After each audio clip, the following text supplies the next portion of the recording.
Hi, it's Melissa and it's Tuesday and I'm back with you again. Today I'm doing one final layout on this channel with the Nigella kit, and the reason is because I really wanted to focus on fussy cutting and I wanted to look at using this beautiful butterfly paper and also the paper with the stunning flowers on it. So what I did was go through my photos with this kit when I first got it, and I pulled out some photos that I thought would work really well, and one of them was this photo here, and the reason it works so well is because of the purple tones in my daughter's top and also the red tones of the rug, and I'll explain the photo later on. But what I wanted to do was use a large block of the butterfly paper, and then later on I'm going to fussy cut some of them. And like I said, I'm focusing on fussy cutting because I knew that I wanted to fussy cut those gorgeous flowers. So at this point I realised that the block of paper was too big, so I've just trimmed a bit off. I just guess really. I didn't want to do any measuring. I just wanted to leave a bit more white space. And I've put some of this marbled paper as a border, and that just stops the eye wandering off. Sorry, I just had to stop recording there because I have got a bit of a cough and had to pause and cough. So, like I said, that marbled piece on the right there, it keeps your eye directed towards the photo. Well, I believe it does anyway. So here I've cut another piece of that paper and I focused on sort of the pinky red tones, and I thought it would make a really lovely matte for my photo. And when I put this adhesive down, I did think about machine stitching, which is why I only put it in the middle, but I don't know if it's baby brain, but I forgot about it and I created the entire layout without any machine stitching, but it's fine. It goes into a page protector eventually, and it's not going to matter that I haven't glued it right to the edge. So this is one of the larger doilies. They're absolutely beautiful, these doilies in the kits, and I cut it in half because I wanted more of it to show than it would if it were not cut in half, if that makes sense. I think Renelle said she gets these from overseas. I was watching one of her videos, and our latest kits have got them in them too. So I'm really excited to get them again. They're just stunning. So I'm using some fun foam, and I find that double-sided tape is the best way to adhere it. When I'm using, or if I want to use it on smaller die cuts, etc., I will use double-sided tape on one part and liquid adhesive on the other. So liquid adhesive does work, but I think that double-sided tape is the best way. So this is how I fussy cut. I'll cut out roughly the element I want to cut with my larger scissors. I think I did there. If I didn't, I usually do. And then I use these little Fiskars little scissors and fussy cut around, and I turn the paper, not the scissors, if that makes sense. So I mean, I've heard this from other people as well. That's how they do it. It's the easiest way to do it. Fussy cutting is not one of my favourite things to do, but I just adore how it looks when it's done. So it's definitely worth the time that it takes, even though it can be a bit tedious. I know some other people love it. They find it relaxing. I find it, I just want to get on and make the layout because time is so precious for me. But this paper was absolutely begging to be cut apart. So doing another one here. And I make a decision as I'm cutting whether I want to include leaves or not. Now, if the leaves are on the edge of the paper and a lot of them are cut out, then I don't include them. But if they're providing a nice feature on the side of a flower, I do include them. So there's that piece there. And I turned the camera off because I didn't think you needed to see me cutting all the bits I did do. So I am now positioning them, and what I'm wanting to do is soften the line of that paper, the butterfly paper, between the white cardstock and that paper. And so that's what I'm doing with the flowers, and I think they look beautiful. And they remind me of peonies. They could even be peonies. which are my favourite flower. So now that I'm happy with where those flowers are, I wanted to adhere my photo just so that I can position the other flowers. I love this one. I love the way the leaf looks coming off the bottom. And I'm just playing around with where to put it. And I think with this one, this flower cluster in particular, it really is all about the leaf. But I still want a hint of the colour of the flowers.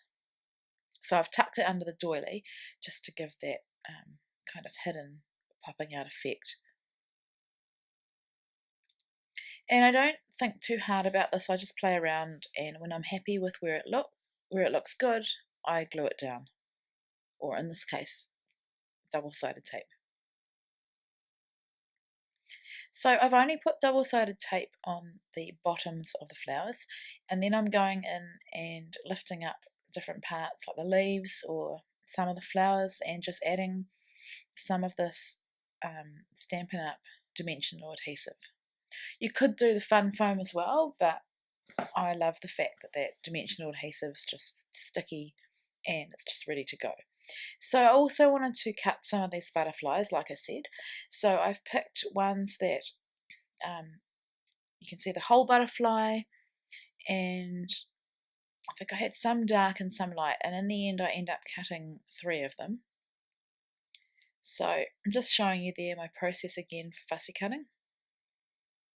And I kind of fold them, I lift up the wings and fold them in the middle just to give a bit of dimension so that they look like they are coming off the page. And I'll show you how I glue them down as well. So just cutting another one here. So you'll see with this one, it's a lot lighter than the first one that I cut. Excuse me. And I have cut the antennae. I did think about cutting them off, but I like them because they look real, so I've left them on. I'm not worried about the amount of paper you can see around the antennae. That doesn't bother me. So just trying to select another one. I don't want to have the same butterfly twice. And so I've skipped ahead. I'm now looking at the rub-ons and the washi tape strips. And so I've adhered a gold one below the photo because I felt like it needed something down there. I thought that if I added flowers down there it would really overdo it, and I need somewhere for my journaling and my title, so I haven't put anything below the photo except that washi. So with my butterfly, I will adhere one side flat and then pop dimensional adhesive underneath the other wing, just so it gives a bit of lift and looks like they're flying.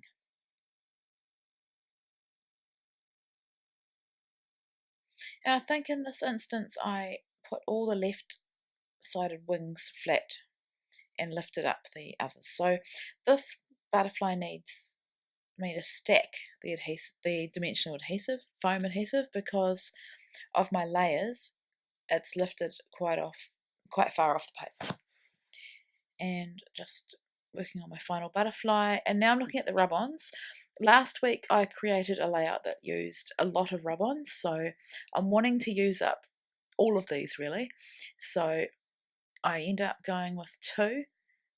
I've got this butterfly, and off camera I stick another one down between the flowers and the leaf that's poking out. And I can't remember what it says, but it's blue. You'll see it in my final shot.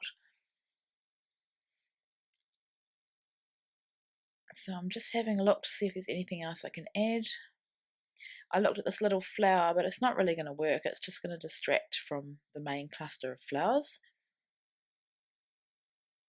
Trying to add some cork. And I looked at the puffy stickers. As you can see, I've really had a good go at killing this kit. I think I'm going to make some more layouts. Not necessarily with videos, because just the stage I'm in with my baby at the moment and the other kids as well is it's a bit difficult for me to make lots of videos. So my priority is for the Scrappery because I'm on the team for videos, and but I am still scrapbooking a lot. I'm just not recording.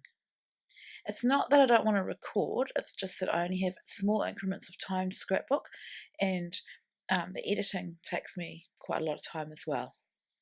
But my aim is to be back into some kind of regular schedule with more than just these layouts or these videos as time goes by.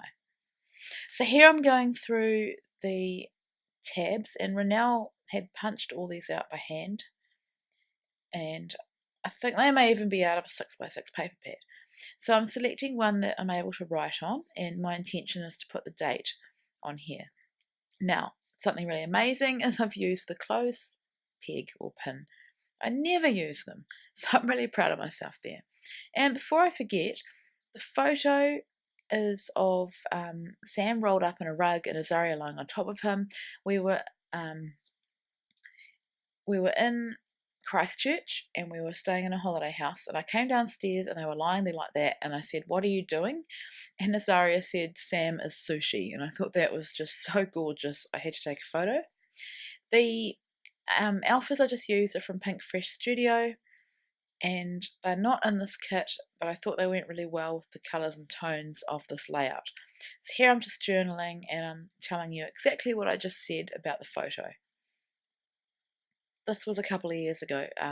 Brielle was our not our youngest anymore. We have a baby. Our third child was, I think, just starting to walk then. So now I'm adding the date. I didn't add anything else. It didn't need anything else. I thought it was busy and full enough, and I'm really happy with how this one turned out. Hope you enjoyed watching my fussy cutting process, and next week I will be back with a layout or a project with our new kits. I've got some close-up photos coming. Here they are here, and thank you so much for watching.